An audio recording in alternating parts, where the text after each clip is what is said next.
A quick message before we start. Are you listening to us right now and thinking, I would like to start my own podcast just like the Yes Girls did? Well, we want to introduce you to AfriPods, the hosting solution we use and trust for a few good reasons. AfriPods isn't just another hosting platform. They're dedicated to helping African creators amplify our voices and get paid for our amazing work with technology specifically tailored for our unique needs. And the best part is that it's completely free. Yes, No. you heard that right. Free and user-friendly. With an awesome audio editor right in the creator dashboard, it's easy to create and upload new episodes. Plus, you can distribute your content to all other podcasting platforms, so your audience won't miss a thing no matter where they are. That's how you found us, after all. And if you want a platform that truly supports you and champions African creators, voices, and stories, look no further than AfriPods, of course. All you need to do is visit afripods.africa and create an account today. It's free, and it's that simple. Say yes to AfriPods. Say yes. Now over to our episode. If we lost, we would have accepted. We would have accepted. I'm just putting it out there. We would have accepted. It's fine. We'll let you have We have it tougher, so we want to win everything from now on You want to until have it tougher? equality happens. Do you want to... Do you not There's no want to win? equality yet. We want to win until You know there's what? We're just used to it. We're used to... Oh, that's touche. Life is hard. Touche. So To a hard. pressure. Hello, yes people. Welcome to another... a mini episode of the Yes Girls, otherwise known as a yesticle.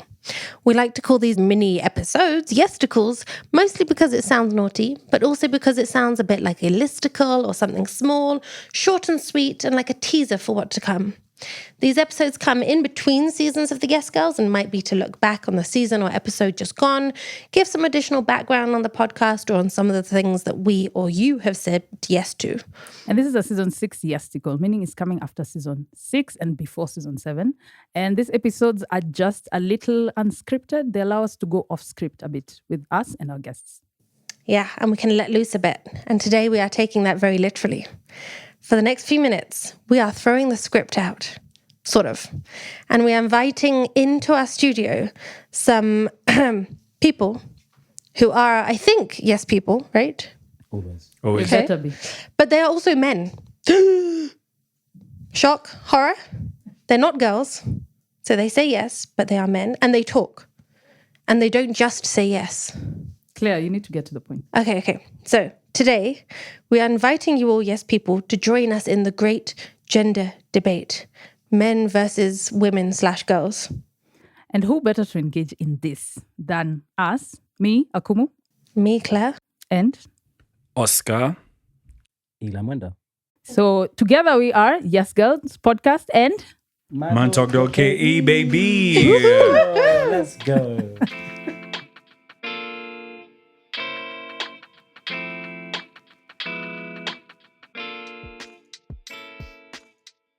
So, before we get down and dirty in this debate, Eli, Oscar, tell us who you are. My name is Oscar, as has been vehemently said, from Mantalk.ke. We run East Africa's or Africa's greatest podcast. Really excited to be here. Really honored to be among you. So Oscar's the humble one of the group. My name is Eli Mwenda. I'm a podcaster, content creator, and very, very happy to be here. Thanks for having us. Just tell us briefly, what is Mantalk?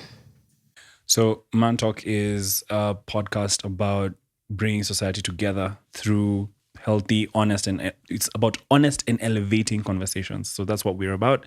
Really excited to be here. Mantalk is also designed around positive masculinity, social issues, and just vibes. It's very rare for people in the community to see two guys just sit down and have a chat, no holds barred, and that's kind of been what we've been doing for the past, I think it's 14 seasons now. 14 seasons. It's been a labor of love. It's conversations that we had off camera, and we said, why don't we put them on camera and see if we can help? And it's done that over the last few years. Yeah. 2 years. Few years. How many years total? Coming to 4 now. For 13, is it 13 We're really seasons? tired. We're really, really We're tired. old, tired, and grey. When we started this, I had hair. That's a lie. Go back, go on YouTube. That's why the camera's far away, because we didn't want to Yeah, too it's- close we can't up. see. It's perfect. Don't Yeah. worry, it can catch my beard. It's fine. So we've been doing it for a while, and again, really honored to be here. Happy to have you. So now that's that out of the way, and everyone knows you now, although they probably do. let's lay some ground rules for the debate, okay? First of all, no fist fights. Sorry, no stereotypes. Both apply. Yes. And we must listen and then engage. We can also take the other side if we want. If we want to defend the other side, if we don't actually think our gender deserves to win on any given point. I like how we said yes to a gender debate without us setting a single rule, Eli. Yeah. We're setting the rules. Yes. Because we're the ones likely to be burnt, I'm sure. No. Or what? Or likely to... Who said... Confidence, please. Confidence. You know how the New Zealand hacker is designed to intimidate your opponent? Yeah. Manifest that, please. But anyway, they're men. They need rules. You know. Well, why do we need rules? Anyway, we've not started the debate. Wait. It started too early. Anything else? Any other rules we need to... Yeah. So to be clear, this debate is mostly for fun. But we also want to see how two obviously gendered podcast duos measure up in the debating ring and which gender comes out on top. Nope. No jokes, please. So who's scoring? Rioba, our producer, is scoring. although he's biased. He is biased, but we trust him to be objective in this. Okay? So we want to see who actually has it tougher. Which gender deserves more of a voice, especially in Kenya. So yes, today we are going to just be dividing it down the middle, right, into men and women. We know there's a spectrum in between, but for the sake of this debate today, to simplify things, we'll focus on just men and women and whatever that means to each of us. Okay. Yeah, and Agreed? then we'll give, some theories, maybe one or two scenarios, and just to push things along. Yeah, and then it's gloves off or gloves on. If it's a boxing gloves. True, yeah. But no fist fights, remember. And how are you feeling about this, gentlemen? I just have one rule. Can I impose this rule from this moment henceforth? What is the rule? Laptops closed. Hands aside. That I have one rule. It's a very simple rule. It's a curveball. It's a serious one. Which one? We have no cheat sheet on this laptop. I have a feeling people have laptops on their laps. You listen to this at home on audio. We're here, our phones are down, arms crossed. Let me draw a picture for you guys if you're watching this. Or hearing this, rather. It's me and Eli. Eli's from the gym. He's in shorts, a hoodie. I'm in the most casual shirt in linen. These ladies have come to just bombard us with questions around, men versus women. I have no idea what those connotations might mean. We weren't given any warning. We were sent for scripts 2 hours. I believe it was 3-4 hours ago. But they say opportunity meets preparation. It does. I think we're quite prepared. We're quite prepared for it. Yes. Yeah, We'll see if you are. See, don't admit weakness, guys. Exactly. No, they're like, You're I still supposed to be see. intimidating I'm us. seeing a laptop open. I don't know. We're setting rules. We're fine. This is our Claire's home the one who's ground. afraid. This is our home ground. Actually, yeah. It's our home ground, and you're just lucky you didn't ask a yes/no question because it's a yes/girl spot. Correct. It's hiding my bump. That's why it's staying there. Fair, we'll take it. All right. Pregnancy card. I Ding, see. ding, ding. Round one. Active. Ready.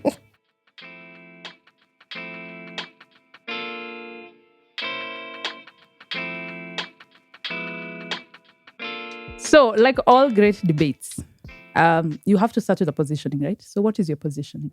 How do you start this debate as men here, now knowing that you're in the enemy court? I'm neutral. What is your starting position? I'm neutral. I'm happy to learn through debate. That's my approach. I'm happy to learn. I'm from a neutral standpoint. Yeah, I think conversation breeds like new ideas. So even if you're debating, you're still going to come away with something. So that's my POV. My POV is similar, if not the same. Everybody wants to be heads or tails, but sometimes the coin lands on edge and spins around. And now that's the whole idea about how you make a podcast saucy. You listen to everyone. You hear, okay, this is what your perspective is. Let me hear mine. Okay, this is my perspective. How do we share that? How do we spin that around? How do we dance? Oscar, what's happened to your voice? No, it's an audio-only podcast. I'm so close. He's singing. to the mic. Oscar singing now. Never talks like this. I'm about to turn into Drake. What are you talking about? If the shoe fits.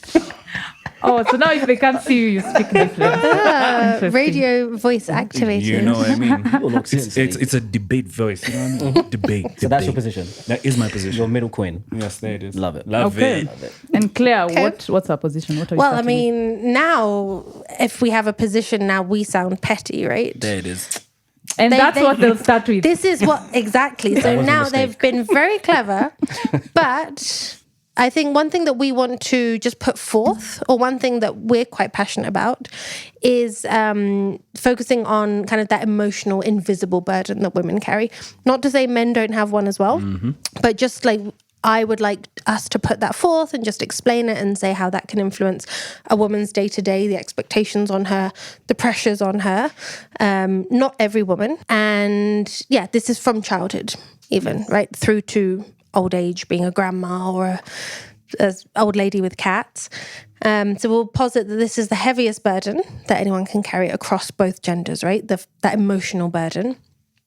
And even as some sort of equity is being achieved in some sectors of society and some communities, this one just doesn't seem to go away. But yeah, men also have it tough.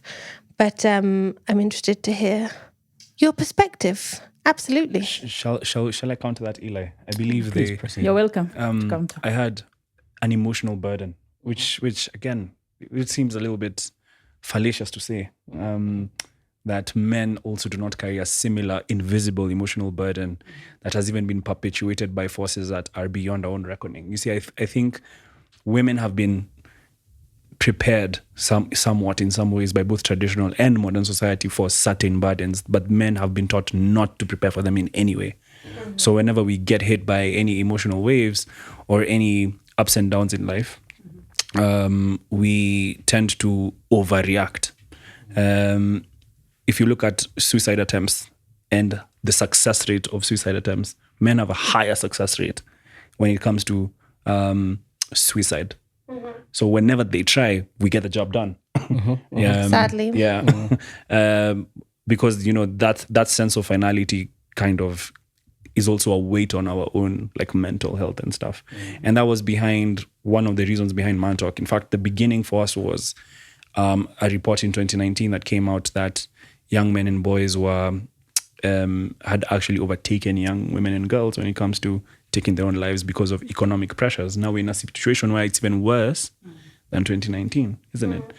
And we're trying our best now to even, the tone of our podcast, if you listen to Mantalk, has completely changed. In the beginning it was emotional vulnerability, let's be strong. But then we realized, let's actually embody what we speak and what we do and how we act. But when we come on the podcast, let's make it much more open, much more, let's allow you into the room, whether you're a man, woman, whether you're going through things that you can't explain. We recently shot an episode with the Jesus family, who are from another perspective, and they came in and they shared, and that difference in ideas is what also illuminates how we can solve problems in society, including mental health. So yes, again, we do carry an emotional burden. We do carry a ton of responsibilities. And I think society should acknowledge that more and open up that playing field for us to go through. To kind of piggyback, it's interesting that the word invisible was used. I think the women's is invisible, but ours is not even addressed. So I think what happens when you start early as a guy is when there is emotions, typically you talk to the people around you, but you only get to a certain point, you don't address the emotions. So maybe when you're younger, you talk to your friends and say, I don't like this guy, I'm going to go and hit this guy. That's you dealing with emotions, right? So it's not addressed, it's just an action, because we're more, I'd say, aggressive beings, right? Just from the jump. But then if you look at a girl in the same scenario, if they're upset with their friend, they're going to go and talk in a group and say, this is the emotion I feel, etc., etc., etc. So it's addressed as an emotion. But when it manifests as violence, action, frustration, you'll find that typically when we're even talking about emotions, the women are highlighted more, because the men are not even addressed. So that's kind of what I've seen when I talk to younger guys, older guys. There's a really interesting TikTok page in Australia. I can't remember the name, but essentially it's like a camp where young guys go and old guys, and they'll come there together, and then they're in like the wilderness, in the like jungle, and they just said, okay, express everything you've ever wanted to say. And they're literally like 6-foot wedge guys, like screaming and crying to their mum when they were 8, saying, Mum, you're not listening to me, etc. And so back to that child, when they're younger, they're never addressing it vocally. It's all just actions or frustration or beer or sports, etc. But then you're seeing guys when they get older and the opportunity to channel what they felt back then, there's a massive burden, a massive weight. And I think that's what translates into what Oscar said, which is suicide rates, because there's no way out because you're never addressing it. So I think we share unique burdens. I think they're not mutually exclusive. I think we both share them, but it's just how we manifest them, which means that when it's addressed, it's done in very different ways. How do we counter that? I feel like even if we address it in different ways, you don't necessarily you don't talk about them, but that makes you find ways to channel it. That's why you guys are good in sports and you're always pushing sports, watching sports, all that stuff. It's a way to channel your emotions. But I feel like now women, it's like talking is the only thing. So we still carry these burdens. If you can't talk about it, it's like, and you can't shout.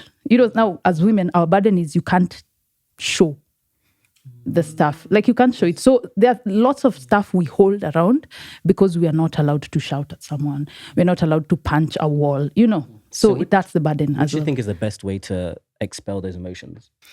Boxing. I think Really? women Rather should get into like sports in some ways, I'm guessing, because talking is not the only way to. Right. So maybe we need to take both of our approaches, blend it into one where you talk and then punch a wall. Yeah. That's what I'm hearing. Yeah. Or scream your emotions at the wall, Exactly. right? Exactly, because there is women a need form to of do that. There is Yeah. a form of therapy, right? Where you Yeah. just Really? throw stuff at a wall and just let it out. There's and like breaking rooms where you go and smash yeah, everything. exactly. Because And women you also often need need that. to let those frustrations out. But Interesting. this I'm is shocked. I'm That's not shocking. Yeah.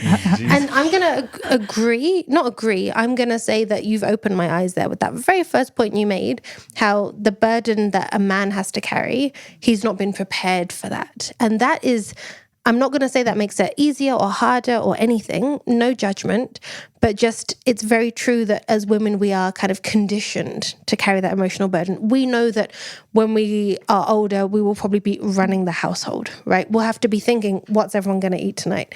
We're going to have to be thinking, where is our next meal going to come from?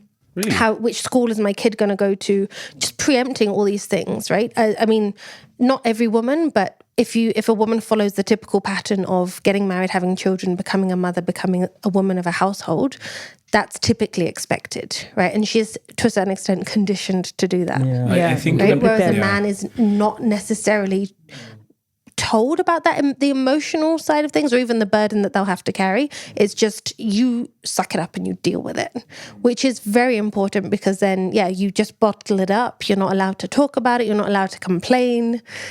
And sometimes you're not allowed to complain because maybe that maybe the woman does have it harder, but at least she can talk about it. Or at least she has people to talk to. Yeah. You just have to suck it up. Yeah, true. So it's two options. Either you have the tools and you have one way to use those tools, or you don't have the tools, but you have lots of channels to channel it. I don't know which one is tougher. So what is the way to... And are we making progress in finding ways for men to be able to deal with this? I guess we could speak specifically about Kenya, but women are still encouraged to talk and to have those safe spaces. There's a lot of safe spaces for women. Do men have those spaces? No, absolutely. I think our safe spaces are. I think women create those safe spaces by, let's say, through that power of conversation. Men create those safe spaces through action. So for us, it's about like the game with my boys, whether it's FIFA or whether it's PlayStation. Whether it's PlayStation with the boys, where we are gaming, or whether it's soccer and basketball and getting that sweat out, or whether it's meeting with guys at the bar and getting a pint. You see, we create our safe spaces through action. But society kind of wants us to create a template for that safe space, right? Where it's like, oh my God, do you sit on a couch and have conversations? Those conversations happen, but they happen when you're doing something. When it's DJ, someone playing music, and it's like, bro, do you know this is happening? Just because that's kind of how we are conditioned. But I think as you mature as men, and as we kind of grow right now with that awareness that we might need to be more vocal and to be more vulnerable with wherever we are at life. I'm seeing a lot of guys, like, you pull up to the club and then like before you walk into the club, there's a talk, or like after you've come from a night What's out. the game plan? Yeah, there's a talk where it's like, it's like, yeah, bro, okay, so that happened. What's up? Like, like there's that. Yeah. That's how we are playing it right now. Where I'm seeing a lot more of that, whereas previously that just didn't exist. And even to try and vocalize your emotions as much would be perceived to be you're soft, What's funny though is I know we're all of a certain age, right? We're not going to display that, but I always said that Gen Z is going to save the world because those spaces didn't exist for us in that age. But just talking to Gen Zs like my little cousins, it's not foreign for a man to cry and talk about emotions. I think the kind of space that they're in at the moment with their TikToks, Instagram, I sound so old saying that, they're TikToks, but like with social media, I think a lot of their role models don't look like Sylvester Stallone.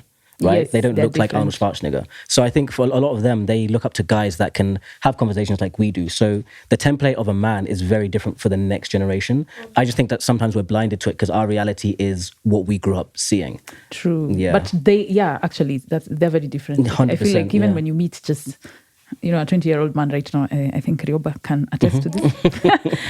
I think they are more in tune with even just talking about how they're feeling. Honestly, yeah. And they can understand even our feelings as even more. And they can hold court as well, like in a conversation, not the way we did, because it was just respect your elders, what they say is right. But there's so much information out that they can question everything. Yeah. And that translates even into emotion and stereotypes. So I think Gen Z is going to save the world, in my opinion.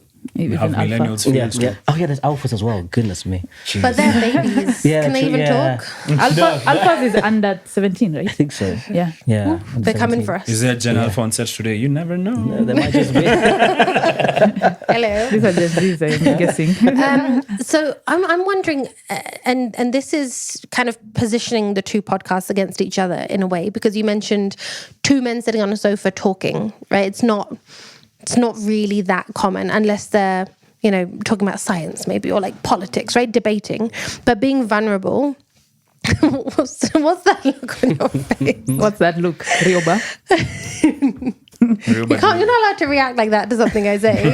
He's the judge as well. Yeah, exactly. That doesn't bode well for us. But in a way, you could say that us as two women podcasting is like, that's been done before. Two women talking nonstop, thinking that they're right, fluffy.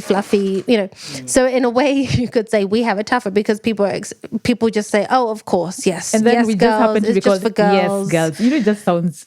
It just doesn't sound serious. Most of the time, people just guess, oh, you're just talking about girl stuff, right? Yeah, or it's just for girls, or it sometimes takes a bit of explaining and might not be taken that seriously. On the flip side, do you feel that you're taken less seriously because of what you're doing, because you're saying we're going to be vulnerable? Like, do you get negative feedback? Do you get people saying, what are you doing? Just have a beer and chill out or something. Or talk, stupid stuff. Yeah, because you guys are more serious than the average podcast, right? So what feedback do you get because of that? In real life, IRL, as Gen Z say, in real life, I think people expect us to be very somber and not real guys, and we're always just deep and, but I think that speaks to the fact that they can't relate to men having different emotions where, yes, you can be serious and also you can be very alpha and have a great time. They can still coexist. So a lot of the time outside in real life, it's a shock that we can be the stereotypical man still outside and still be able to have conscious conversations. But what we've kind of realized is, I think Oscar mentioned at the beginning, when we first started the podcast, because we were trying to get the message out, we did kind of stick to this certain way. But then even in the upcoming seasons, we're showing that we're multifaceted. So maybe 4 episodes, you'll get serious conversations because we want to show the duality of a man. So that's kind of what we've taken on board from the IRL and then put it into our digital that content. That makes sense. Okay. I have nothing to add or reduce. Perfectly said. Perfectly said. But I just also say that masculinity, yes, is a spectrum. And when we were younger, we were like, dude, yeah, bro, you have to be vulnerable. You have to be, mental health is crazy, bro. We were very because we had to make that space because no one else was coming. We had to voice our achievements. We had to be kind of say, we're young, yes, but we have a voice, listen to us. But now that I think we've gotten over the hump now where that space exists and the brand speaks for us.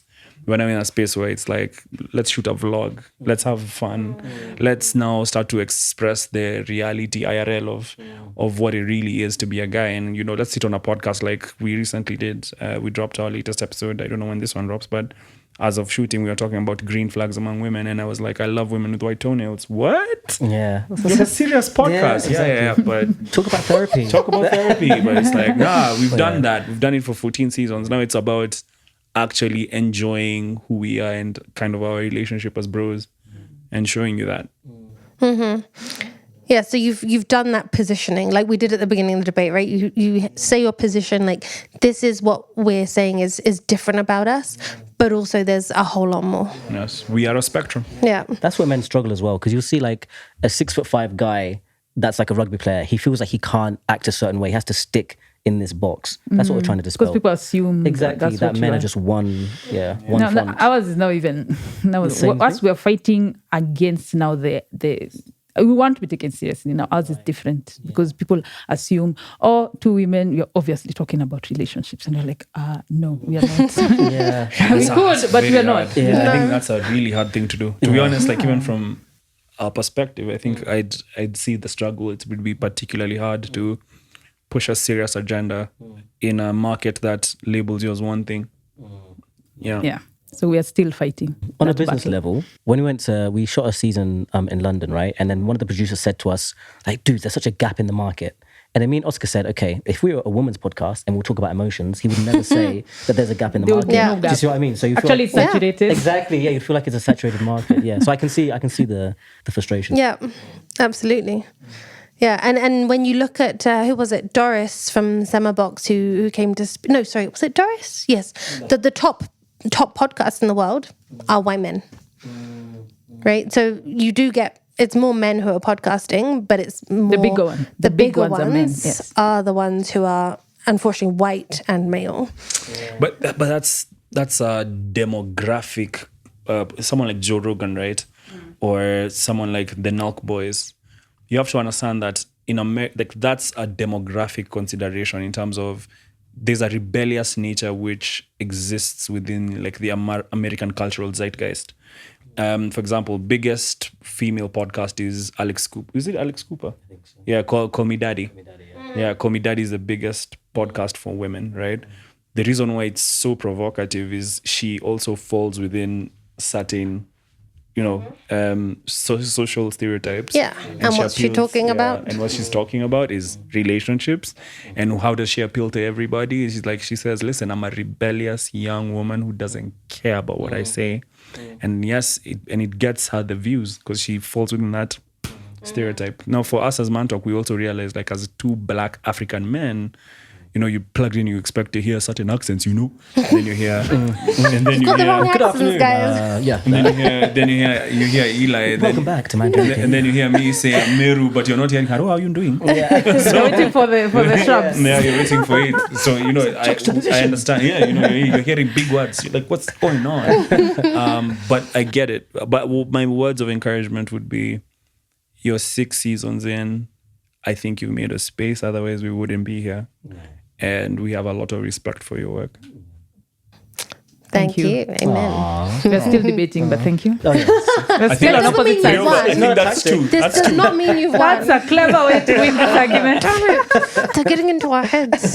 Next point, quick. This is how they play us, Sweet boys. What's the next point? Next point is yours, no?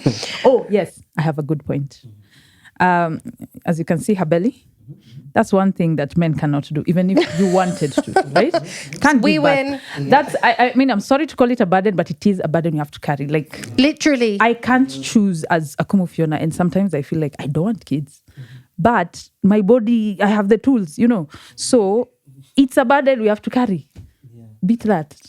I have nothing but respect for the reproductive, nature of your work.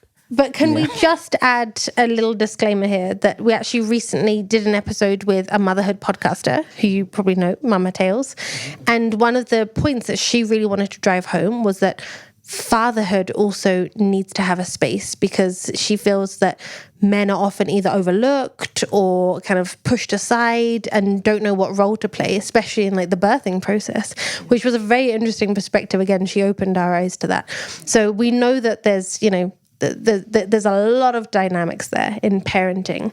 But talking about reproduction, parenting, I think we have to admit that when it comes to the bulk of it in Kenya, let's say I'm having a child in Kenya, right? A lot of that falls on the woman. First 5 years, you can't have a life as a woman, pretty much, right? Yeah.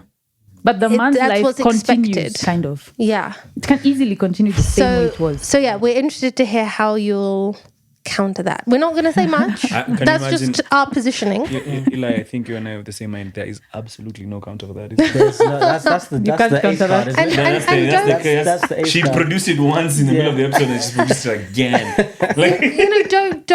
Don't be fazed by the fact that I'm extremely hormonal and you're extremely pregnant. Any time. Come on, and she's not using the pregnancy card here. The truth about it is, even I'll say this as an elder brother, and I'll say this as an uncle. I issue the same warning to my family members when it gets to the question of sexual immorality or going out and enjoying yourself and picking your partner. I'm always like, listen, at the end of the day, if conception happens, you have the child that in your belly. And the guy can wake up tomorrow morning and say, I don't like this woman anymore. And he just presses Control, Alt, Delete, and blocks a phone line and refuses to pick it up. Leaves the country. And trust me, in certain circumstances, when you see it live, you will kind of understand that, like, at the end of the day, you know, we are our mother's sons. And so, like, for us, we're very empathetic towards that. So that's why Eli and I don't know. Personally, I can't speak much on that. But I can say that fatherhood, we did an episode on fatherhood with Mike Washira, who's much more qualified. Did another episode with Shiv Simani, who's also much more qualified to talk on that topic. And we did an episode with Just Ivy where she also spoke about fatherhood to us. And the three things I think I took away from that was there's nothing more powerful than a supportive husband in these scenarios. The second thing is there's no journey more fulfilling than the one of fatherhood. And the third one is, I think men were put on this earth to become present fathers. I think that's why we were created. Bottom line. Your bottom line is you're going to be to foster a generation. The stability of that generation, in many ways, depends on you and the decisions that you make even now. So even now, as a young man, when I'm making decisions like, oh, I need to go do study or go start a podcast and then monetize it, or, you know, I'm doing all this because I know at some point there'll be a child in this world who will be calling me dad. And my level of preparation will be ultimately what determines the quality of life of that particular child who I have not even met with a woman who I have no idea is. So that's kind of how I see things. Okay, this is a good advertisement, women. Yeah. You heard? No, yeah, I actually completely agree. I completely agree with Oscar. Not much more to add on that one. I think you literally bodied that one, but usual. That's Mr. Debate Scorer, I think that's 3-1. 3 for us, right? Yeah. No. One for you. But what you've also done there, kind of shooting yourself in the foot, is you're saying, yes, a man should be a present father, right? But you're saying that biologically, societally, it's very easy to not be. It's almost going against expectations to be a very present, mindful father. I think there's right? a lot of propaganda around black men especially, and the topic of fatherhood. Every movie is trying to sell that, oh my God, single mom, you know, Deadbeat for dad. Deadbeat dad. That's been, and we called out Tyler Perry on it as well, where we were like, why does every Tyler Perry movie have a light-skinned woman who's now a stepmom or some messed up crap like that, and there's a little single mom or something who's been abused by a husband who doesn't care. There's just a lot of nonsense around the family dynamic in black film and in black movies, and we're trying to kind of say that dysfunction does not necessarily need to be a feature in our society. It can be a bug. I think when men, like you mentioned in the first point, where, you know, preparing for the role, I think, like you said, from childhood, you're playing with dolls. You want to be a mother. It keeps going until you're older. You have like full-on conversation about that. But I think for guys, a lot of the time, they just said, you know, be a more man, work hard, look after your family, be a man. And it ends there. So I think a lot of the time, guys get there and they're very much overwhelmed. So I can sympathize sometimes where their position comes from, where it's something that is new. There's no real tools to actually, you know, engage with the new role. So I think that's why those narratives come. But I think, again, I'm very optimistic at the new generation of men, because I think we're having more conversations about fatherhood. There's more men showing the images of fatherhood, because I think a lot of the time we don't get to see it, right? So sometimes I think dads, when they are present, they're like secret heroes, but they don't really go out into the bar and say, oh, my mother of my child was sleeping, so I was giving milk to the baby. You don't talk about that. But now we're seeing more guys literally brand themselves as that. Yeah. And when a young guy sees someone that looks like him doing something, it's going to like become innate in him to do the same thing when he's older. So I think there's more examples. It would also be remiss of us not to mention the excellent work that Fancy Fingers is doing. Yeah. Like, it's insane how somebody who's that popular and that skilled and that gifted continues to show us, like, even through what he's doing with Soul Kids. We're watching, like, from afar, but we're watching where, you know, we're seeing what he's done for his family. He came in for an episode, talked about the miracle of childbirth, and he was there. So, like, for us, you know, it's changing. Yeah, it changes. Like, I remember that day after that shoot, I was like, oof. And you know what's funny is some of those conversations I'd never had with my father. Yeah, things I heard from Fancy Fingers, things I heard from Mike Washira and Shiv Simani. These are conversations that I've not sat down with my dad to have. I was hearing them from peers. Yeah. So I think it speaks to the fact that we just need to push the narrative out there to counter what's there existingly. Yeah. And going back to those safe spaces, I laugh when, not laugh, but you could mock a man or a conversation amongst men where they say, I picked up the baby, it was crying, my wife was really tired, so I picked it up and I fed it the bottle, or, I changed the nappy, and I'll be like, well done, you changed a nappy. Yeah, exactly. Good for you. But at the same time, but at the same time, by saying that, that's how you can actually say, I changed a nappy and I enjoyed it. I'm proud of it. Yes, you're not raising the baby or you're not breastfeeding it every day or changing every nappy, but it's progress, right? Being able to say that and being proud of it. So it's also up to, I think, women, we have a responsibility to also encourage that. Yeah, you did. Okay, you call it babysitting. It's not babysitting because it's your child, but you stayed with the child so that I could go out and, do my thing. If you call it babysitting, fine, it's progress. Carly even mentioned, sometimes the guy wants to be present, but the woman is monopolizing the child. So women need to also stop that monopoly of, I can do it better. We are not trusting the father to be able to do certain stuff. So of course he's not going to do it if he's always being mocked. Yes, but that's where the emotional burden can also come in when, I foresee this happening, right? Where my partner will say, what can I do? And I'll probably shout at him and say, you should just know what to do. I'm not waiting for instructions for what to do. But at the same time, it's either that or they might do nothing. Do you think men have the same instincts that women do when it comes to the child? No. It's about the tools. We started from small. Somehow, I think part of ours is nurture and some of it is nature. Somehow the hormones just tell you what to do. I think a lot of it is also you just don't have a choice. I'm sorry. Exactly. Because no one's born knowing how to calm a screaming baby or how to breastfeed, right? I'm reading a book of how to hold the baby to your breast because I don't know. I've never done it, but I won't have a choice, right, when it comes. I think guys could have the same intuition, right? Because I think everything is taught.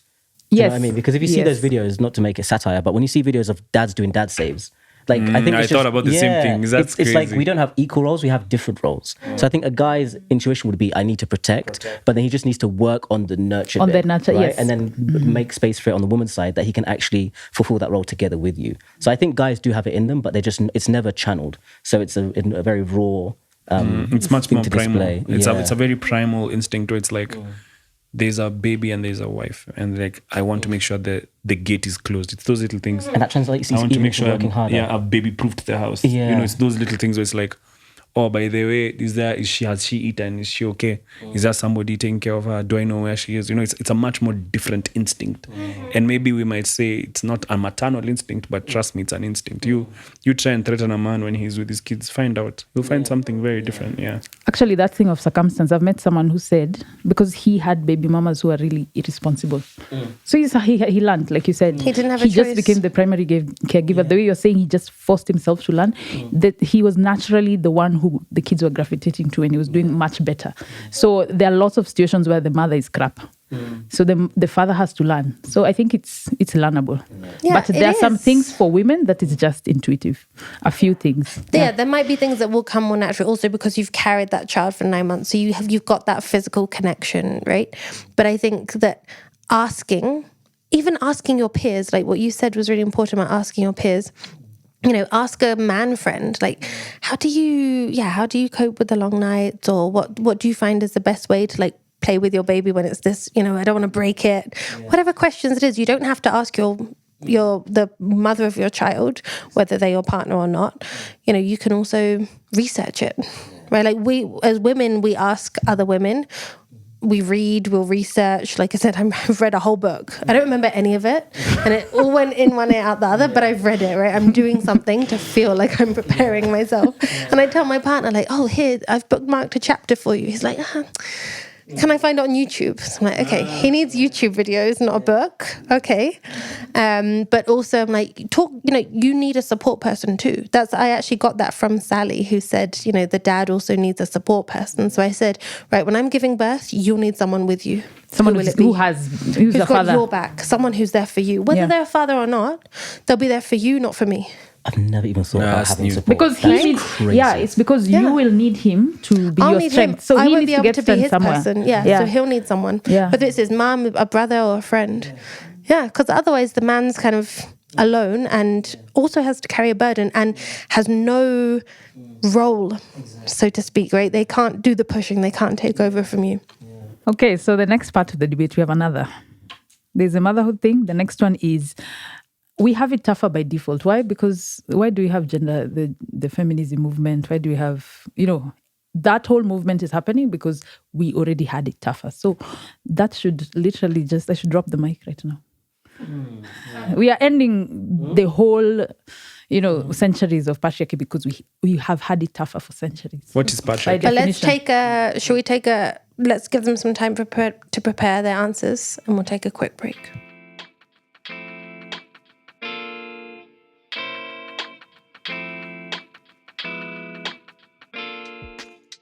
So we're back. Oh, you're asking about patriarchy, right? My question is, what is patriarchy? You guys should be the ones to answer. It's your thing. You use the word. You guys created it centuries ago. Well, so he's setting us a challenge. Yeah. So we talked about fatherhood, right? So patriarchy comes from the Latin pater, which is father, which is essentially saying that at the head you have men. And that men are the decision makers, they are the steerers of the direction that society should go in, and it's not women. So women don't have, if it comes to leadership, if it comes to setting the tone, if it comes to how the world should work, how it comes to what we do with our bicycle bodies. seats are designed, what we do with our bodies, it's men who decide this. That's patriarchy. That would be my definition of patriarchy. That's the definition of patriarchy. I mean, I don't know if you looked it up on It is. However many definitions there are, that's the general idea. Yeah. Women don't have decision, they don't have agency. But does that sound like patriarchy to you, or does that sound like tyranny? A bit of both. A dash of Well, I don't disagree. Okay, don't disagree. It is the same thing. It's tyranny of the patriarchy. Yeah. So do the women have a choice? So it's a good it's a good start to an suggestion. argument, but like the thing is, use the word pater. So now I might have to unpack that. Roman law, of course, started that out. Pater familias is the full word, which is father of the family, which is the doctrine upon which law was designed upon back in the day. In Roman ages, women were not allowed to inherit. Women were essentially property of the man, right? And we agree, even in Kenya until very recently, women weren't allowed to own land. Don't know if you know. They couldn't inherit, they couldn't own until land. the new constitution. That's what kind of brought in the end of that age. And I do agree that there's a lot of historical oppression. There's conventions on the eradication of discrimination against women. There's a ton of material that side on human rights. I'm not a human rights expert. Yes, I did have legal training, but I cannot call myself an expert. For us as men, I think we have a responsibility to acknowledge that history and to be more inclusive. But what we cannot do is we cannot start to create a society which also begins to be counterproductive towards a more unified, growing society. Because we might put in place certain measures that we think are improving us, and we find that generationally we're leaving each other behind. As we are starting to see right now, I'm sure we're all experiencing it in very different ways, where we are finding kind of the disappearing of gender roles in societies, in homes and in families, where you find that men are no longer perceived as being they're made to feel as if they're not worth anything. There's a lot of rhetoric on social media where I can be whoever I want to be. I don't care. I don't need a man. And on the other side, you see, I don't need a woman. We all hate each other. And then society continues to erode. That in a doesn't sense. help. And then there's people who profit from that specific situation and actually build businesses, sell courses online, and do crap like that on the back of this particular misunderstanding. I think there needs to be conscious policy making now, where it's like the boy child also deserves to have a space in society. Affirmative action has worked and is working, but let's not drop the ball here and end up with another skewed society. Because at the end of the day, the people who lose are us. That's true. I mean, human beings in general tend to overcorrect. And now I think, yes, feminism and everything, this whole movement is good, but now it's overcorrecting against the boys, for sure, the boy child. Or in both directions, like you said. It can overcorrect in both directions or pit the two against each other, which is exactly what we're doing here. Yep. We are part of the problem. I think one of the biggest factors, I think, as well, historically, is the fact that everything was based on capitalism, right? Especially in the Western and subsequently the African context. So I think what happened is, to be able to build a successful society of capitalism, there's certain traits that men needed to exude more than women. And we did that successfully. But I think the train ran away.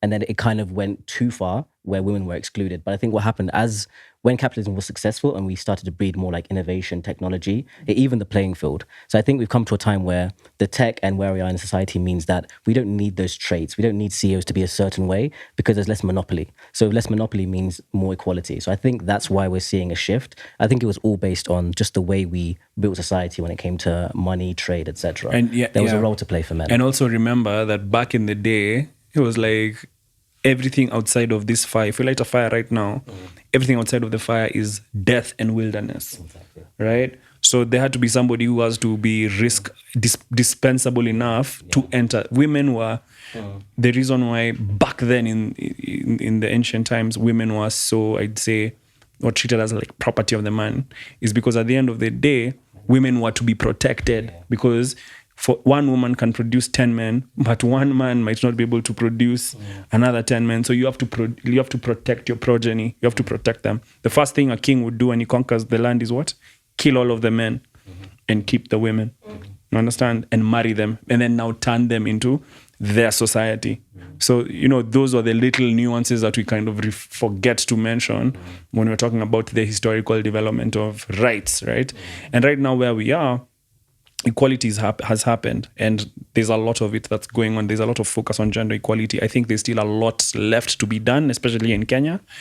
But again, I'll stay saying, in urban areas especially, we're already starting to feel that effect of the boy child being left behind. Yesterday we were on a station where they were saying men are becoming resentful. There's nothing more dangerous than a resentful person or a resentful young man, because he can be radicalized and you have no idea what the repercussions of that might be. A young, lonely, broke guy in a room being told by the world that he's worthless might turn into what we quote unquote, that I now put, terrorist. And that's how the incel movement as well is also growing. I know in the US, I think it's more of a thing, but was it involuntary celibate men who, they then just decide women are the problem. I hate women, and a lot of things can come. And then back from to that. the fact that they don't have channel, they don't have people, outlets. Yeah. So, and that's not the fault of feminism as a movement or of gender equality. I think that a lot of that comes down to what you're saying about safe spaces for men being able to talk about this, and instead of saying we're promoting women to the detriment of men, no, it's even gender equity. It's not even equality. We're not saying everyone is equal or both genders are equal, but that there should be more fluidity and that people should have more choice and not just be squeezed into a box because of the gender that's assigned to them at birth. Yeah, and that incel movement that you've just cleverly thrown in, also, like I said, there are people who profiteer from that. Like there are profiteers who sell a propaganda idea and they mobilize masses. I mean, Eli and I are constantly, one of the big things that assist Mantalk is the fact that Eli and I actually have lives. Yeah. You understand? So we can tell stories, you can see what's going on. Oh, Oscar went there, did this, Eli went there, did this. So a lot of men are reluctant to over-criticize. But I can tell you, if Eli and I were actually just two innocent guys still from back in the day who hadn't done much with their lives, that incel movement would be cannibalizing our brand right now. Yeah, but I do have a sense of sympathy for them, because I think the only reason they found that community is because of digital, right? These are guys that typically, if there was no digital, they would just be lonely and not have anywhere to express. But men have been trying to feel for a long period of time, right? So I think I can understand where they come from. I just don't like the fact that they're being manipulated into a certain way, because the same way they could be turned left, they could be turned right into a positive way and help society. And when you're seeing loneliness in places like, I think, Japan and China, where guys, there's like a problem where there's just a lack of men actually having intercourse with women. So there's a decline. Even the ones who are married. Exactly. Even the ones that are married, they're looking for dolls, they're looking for virtual things. Because I just think men are very, very lonely beings, but we don't typically have a chance to express that. So I can understand where the incel comes from, especially when society's grown and we just celebrate capitalism, which needs you to exude, like I said, certain characteristics that not all men have. So then they're punished.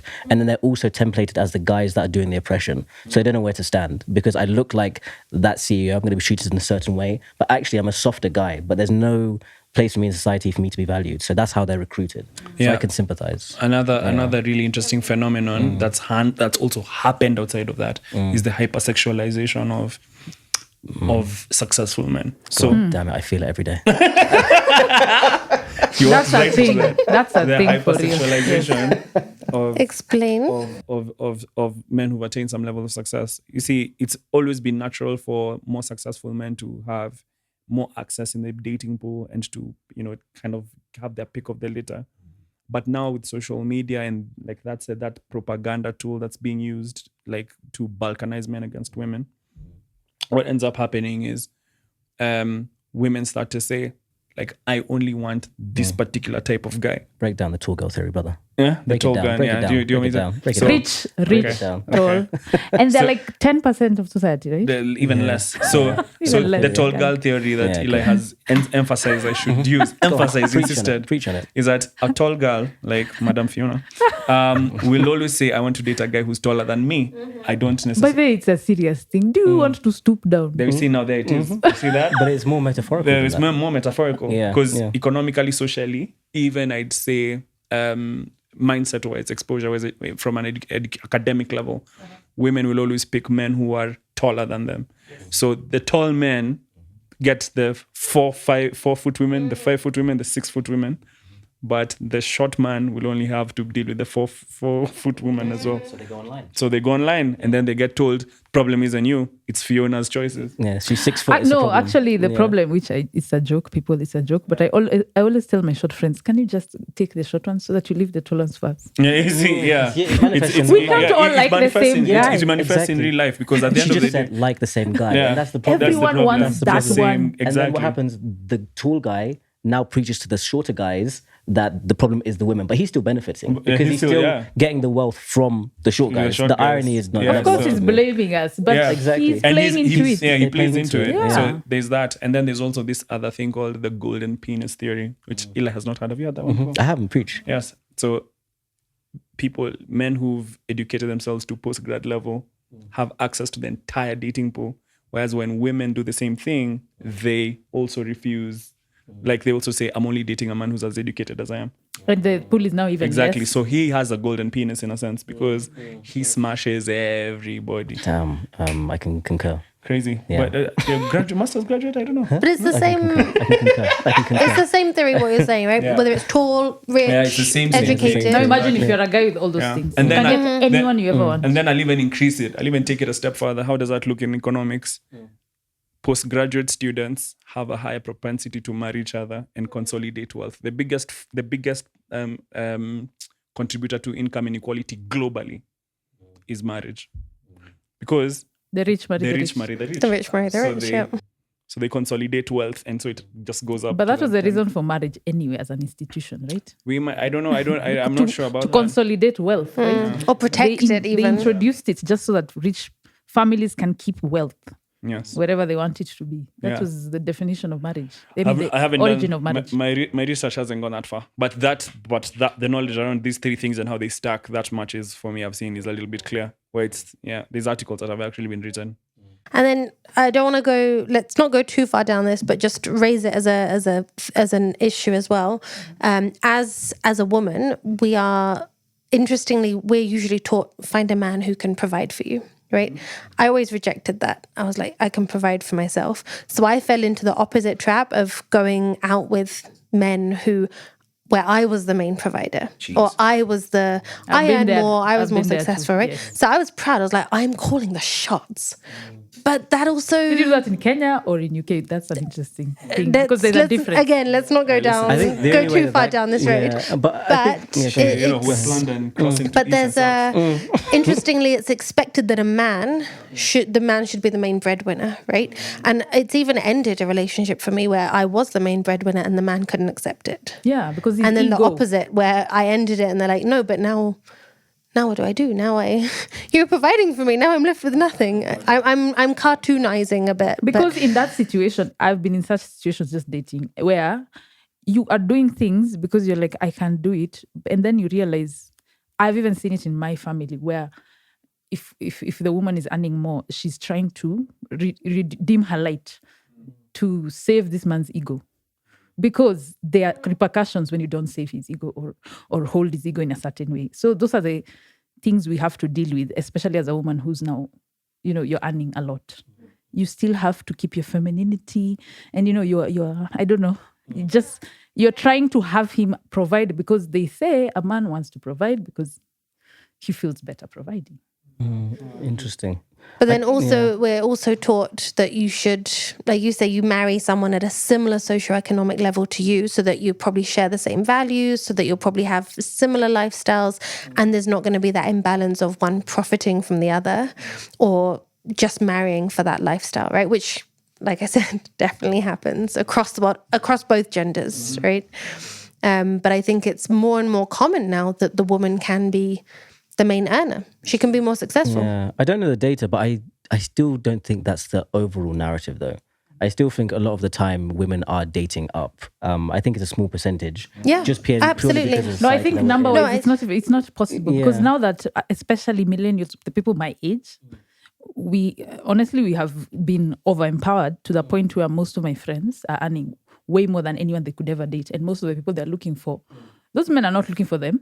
They're too strong for them. But then, they want to date down. Yeah. But then in the Kenyan context, well, I think we have to remember we're in Nairobi. Say there's a good few million people. Well, I think we're talking about a small cohort. Because if we look at the country in general, absolutely, it's still rare. But it's I'm saying it's more common than it was even 20 years ago. Yeah, not even especially back then, the 20 years millennials ago, right now who are going to 40s, there's a huge problem. Yeah, women, so many more women now are not having kids until much later, not settling, right? And just marrying and having children, having successful careers.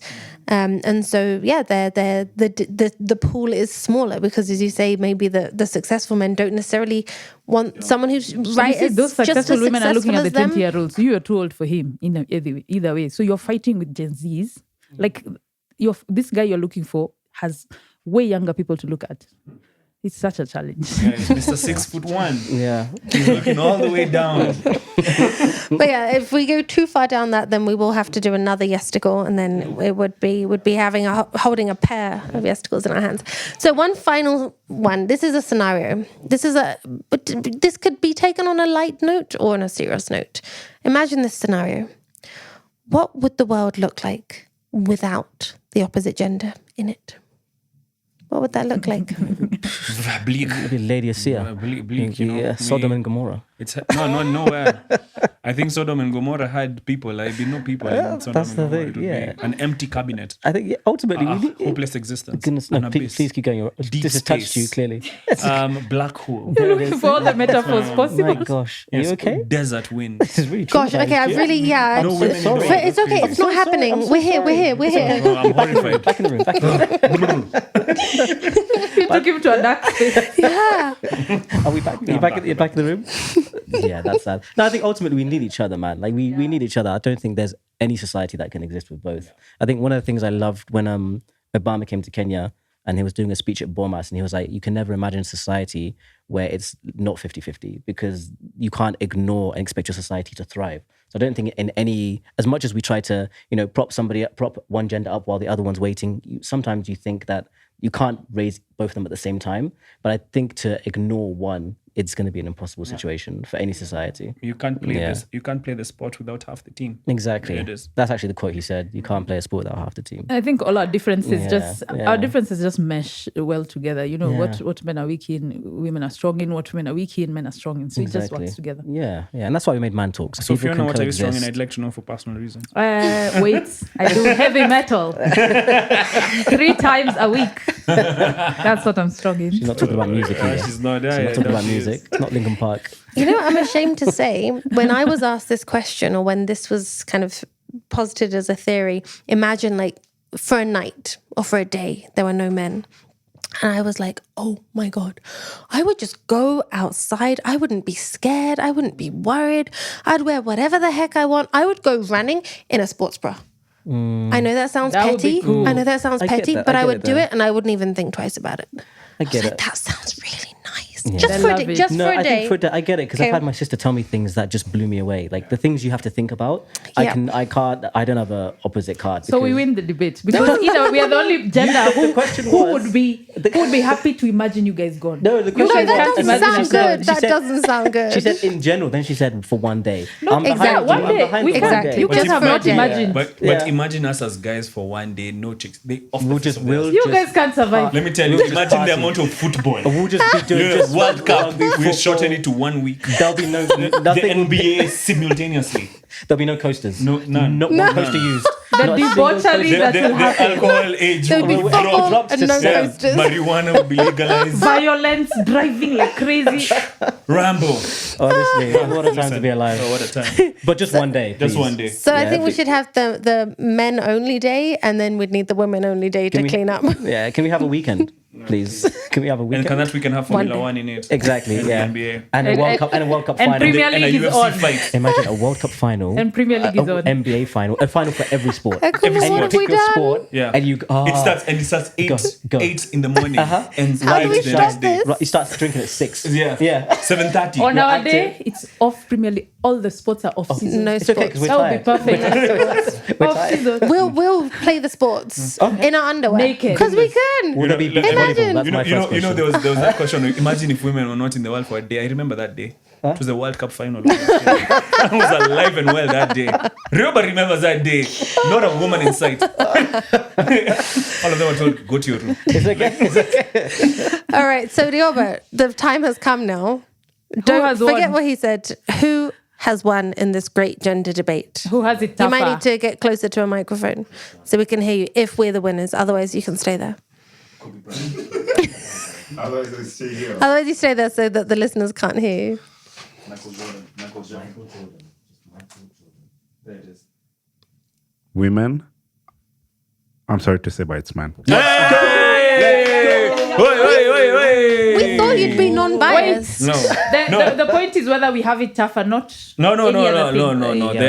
Wait. Yeah. The debate has been Well, won. and The debate has been won. He's Don't try and biased. sway. Biased. Guys, Ladies and he's a gentlemen, guy. a perfect example. Wait, Ryoba, this is a perfect example of how feminism came to be. Exactly.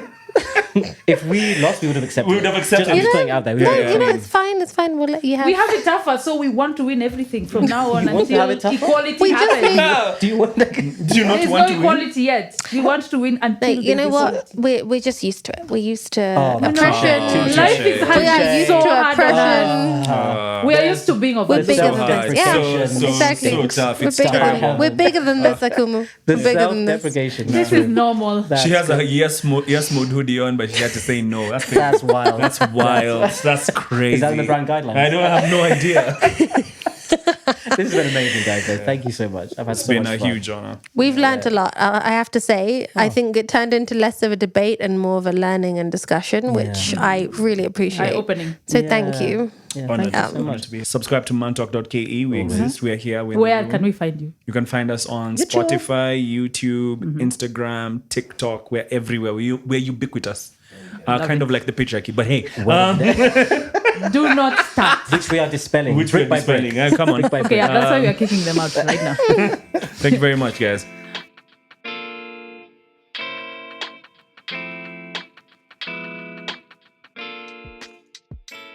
So that's it for this Yesticle. Don't worry though, there are plenty of full episodes available where we say yes to doing, being, or learning something new, and dozens of Yesticles. Yeah, not just 2 of them, lots of them.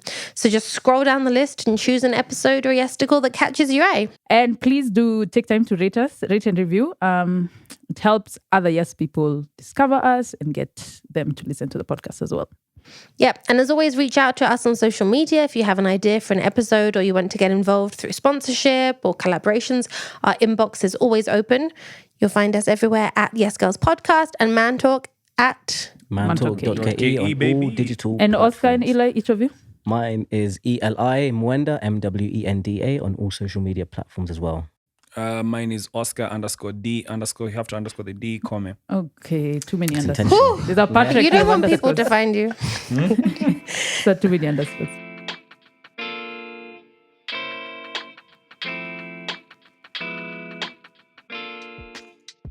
Thank you so much, Eli and Oscar, and the entire Mantalk Kenya team. You might actually be listening to us on any platform. Make sure you check out the Mantalk feed as well, and rate and review them. And why don't you tag us all on socials and tell us where you're listening to us, what you think of the debate, and if you have any new questions. You never know, we might return the favor and drop into the Mantalk studio to pick them up. We'd love to have you guys. We'd really love to have you guys. Hallelujah. Yeah. We must. This is, now that we've lost this debate, we better win this. Round 2, ding, ding, ding. Let's go. Round 2, stack the odds in our favor. So one last question we ask all our guests. What have you recently said yes to, each of you? Can be as small Apart from or coming as big to as you this like. podcast. Eli, answer yours because it's funny. A relationship. I said yes to a relationship. Oh, Yeah. are you in a relationship the first time? A relationship with God. What do you mean? Amen. Give it to me. Well, Never I catch was- you slipping. Never. That is so bad. I was about to say that's boring. Yeah, recently saved and delivered. Yeah. Yes. Yep. For real? I've always been. That was just banter. So what is the real thing? Let me think. It can be even as small as just trying a new way of cooking pork. Oh, actually, you know, actually, the reason I'm dressed like this Uh-huh. is because I've just moved house. So I said yes to moving to a new location. It was a bit of a risk, a little bit scared to do it, but I was like, let's just do it. Let's go for it. And I'm very, very happy. Good. Yeah. Happy housewarming. I will send you an invite. Yeah. Good. Interesting thing I've done that's really challenged me. Recently said yes to a career transition. Yeah, man. That's a big one. Moving from law to finance. It's gonna be fun. Impact investing, baby. You didn't see both me and Claire's eyebrows just went high. Like what? Who moves from law to finance? Trust me, it's the juiciest thing You ever. like problems, like you said. It's so sweet. He's identified some problems. He's going to go solve You them. have no idea, yeah. Kudos. Good luck with that. Thank you. All right. Well, we'll see you all, or rather you'll hear us in a couple of weeks with another Yesticle for your enjoyment or whatever else you get out of them. In the meantime, I'm Claire. And I'm Akumu. And I'm Oscar. And I'm Eli Mwenda. And we are the Yes Girls and Mantalk.ke, baby. Can we do our quick outro that we say? We hope you've enjoyed this episode Half as much as we've enjoyed making it.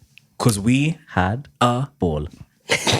I love it. Now And we we have to have create a something out of it. Pressure. My tongue was so tight. They had a ball. Because we are the said relationship to God. God held your girls. tongue. Yes, girls. Yes, girls. Yes, girls. Umetupatia pressure.